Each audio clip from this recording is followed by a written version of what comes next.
In front of me is OPPO Reno 8 Pro, and today I would like to show you how you can set up face unlock.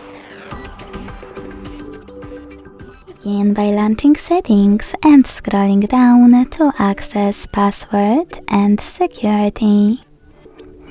Then tap on face, click agree, enter your current login method and finally choose continue. Remember to keep your face in frame and follow all of the instructions from your screen. Then hit done.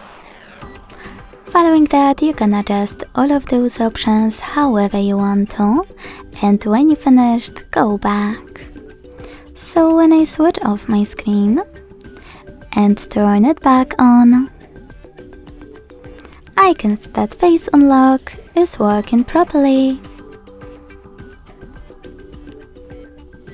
Thanks so much for watching. If you enjoyed this video, don't forget to leave a like, comment and subscribe. Bye!